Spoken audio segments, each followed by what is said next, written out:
परमेश्वर का हम धन्यवाद करते हैं सभी मसीह भाई बहनों को। जय मसीह की।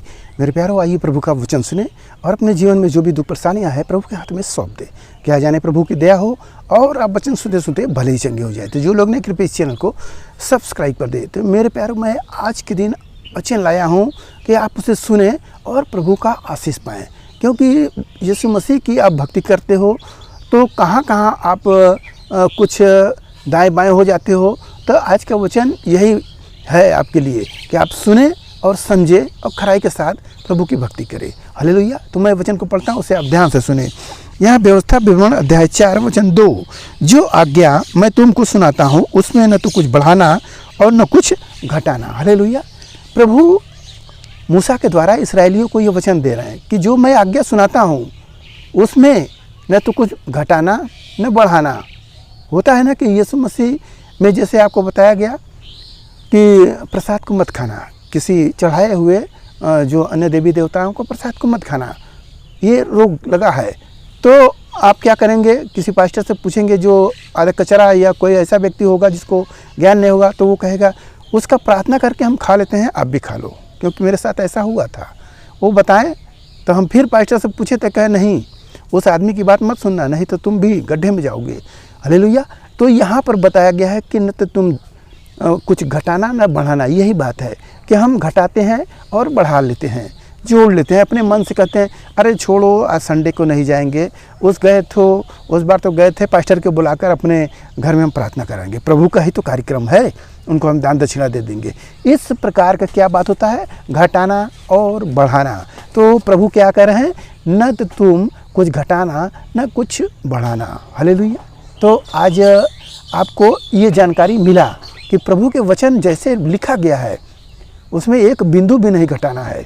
जैसे प्रभु बोले हैं वैसे वचन के अनुसार आपको चलना है। और तुम्हारे परमेश्वर यहोवा की जो जो आज्ञा मैं तुम्हें सुनाता हूँ उन्हें तुम मानना। तुमने अपनी आंखों से देखा है कि बालपोर के कारण यहोवा ने क्या किया, अर्थात जितने मनुष्य बालपोर के पीछे हो लिए थे उन सबों का तुम्हारे परमेश्वर यहोवा ने तुम्हारे बीच से सत्यानाश कर डाला। हालेलुया। जो परमेश्वर की आज्ञाओं को मानता है परमेश्वर उसे आशीष से भरते हैं। और जो व्यक्ति उल्टी चाल चलता है, परमेश्वर को छोड़ पराई की ओर दौड़ने लगता है, जैसे इस्राएली लोग बालपोर के पीछे चले तो परमेश्वर ने क्या किया, उनका सत्यानाश कर डाला, उनके ही बीच से मारा। जानते हैं जो इस्राएली थे, इस्राएली ही कुछ ऐसे गलत काम कर दिए, परमेश्वर ने उन्हीं को समाप्त किया। क्यों समाप्त किया, क्यों ऐसा किया परमेश्वर ने? जानते हैं जो एक व्यक्ति गलत होता है तो वह दूसरे को भी बिगाड़ता है, इसलिए परमेश्वर का कठोर नियम था। उसने क्या किए, परमेश्वर ने उसमें क्रोध में उनको सत्यानाश कर दिए। मेरे प्यारों, आगे पढ़ेंगे तो परमेश्वर उन बातों में फिर कहते हैं कि मैं अब इसराइलियों को नहीं समाप्त करूंगा, अब उन पर बड़ी दया करूंगा, करुणा करूंगा उन पर। तो यीशु मसीह राजा जब आते हैं इस जगत में, जब मनुष्य पाप करता है, जैसे यीशु मसीह को मान लिया आप, उसके बाद आपने गलत काम कर दिया, तो परमेश्वर आपको मारेंगे नहीं, यीशु मसीह राजा आपको मारेंगे नहीं, आपको केवल ताड़ना देंगे कि बेटा सुधर जाओ, बेटा सुधर जाओ, बेटा सुधर जाओ। तो जो तुम्हारे ऊपर परेशानी आई है, जिस दिक्कत में आप चल रहे हो, तो ये दिक्कत ऐसे ही नहीं आई है, आपके कारण ही आई है, क्योंकि आपने वचन के विरुद्ध चला है।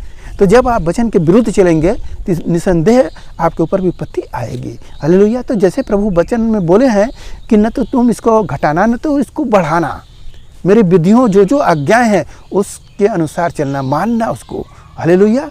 यदि हम दूसरे के देखा करें कि वो उनको फ़ायदा हो गया, वो लोग ऐसे कर दिए, चलो उस बाबा के पास किसी से बताओ मत, यीशु मसीह वालों को चुपे चाप चल के वहाँ पर अपना काम करा लो, पूछवा लो, या झाड़ फूक वाले के पास चले जाओ, ऐसे ऐसे काम करने वालों के लिए परमेश्वर देख रहा है।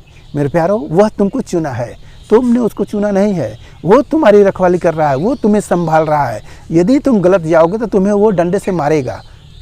लिखा है, वचन में लिखा है कि जिससे वो प्रेम करता है उसे ताड़ना देता है, और जिसे अपना बेटा बना लेता है उसे कोड़े भी लगाता है। हालेलुया। तो कोड़े अगर लग रहे हैं तो आप उसको समझिए कि वो अपना बेटा बना लिया है, वो आपको सुधारने के लिए ऐसी छड़ी लगा रहा है। याद करो उस समय की, जब आप पढ़ने नहीं जा रहे थे, तब के माँ, आपके दादी, आपके दादा, आपके भाई ने आपको मारा है। और मारा, उस समय आपको बहुत बुरा लगा कि ये मेरे को मार रहे हैं थप्पड़ थप्पड़, मैं नहीं खाना खाऊंगा, मैं भागूंगा, मैं ऐसे करूंगा वैसे करे, उस समय का समय था। परंतु क्या आज तुम उस बात को सोचकर खुश नहीं हो रहे हो? हालेलुया। तो ऐसे ही परमेश्वर ताड़ना देता है। जो छड़ी उस समय लगी तो आज हमें खुशी दे रही है। इसलिए तो दाऊद कहते हैं कि यहोवा परमेश्वर की लाठी से और सोटे से क्या मुझे शांति मिलती है। हालेलुया। तो प्रभु जब मारता है तो मुझे शांति मिलती है, वही शांति आपको मिलती है। जब आप गलत करते हो तो परमेश्वर मारते हैं आपको। यीशु मसीह राजा आपको दंड देते हैं थोड़ा सा कि बेटा सुधर जाओ, क्योंकि मैं तुझे जहाँ जाना है वहाँ पवित्रता का जीवन है। ऐसे गलत काम करने के लिए हम नहीं जाओगे, इसलिए आपको पवित्र कर रहे हैं प्रभु। तो इस बात को समझ ले। हालेलुया। तो आज के इस वचन से आपको जो कुछ मिला उस पर ध्यान करें, प्रभु आपको आशीष देंगे। आइए आपके हम प्रार्थना करें। मान परमेश्वर माँ का धन्यवाद करते हैं इस मिश्रा आज के दिन प्रभु जो ये वचन मिला, जितने सुने प्रभु उन्हें आशीष मिले, उनके घर परिवार में सुख शांति बनी रहे, सभी लोग भले चंगे। धन्यवाद करते प्रार्थना यीशु मसीह के नाम में, आमीन।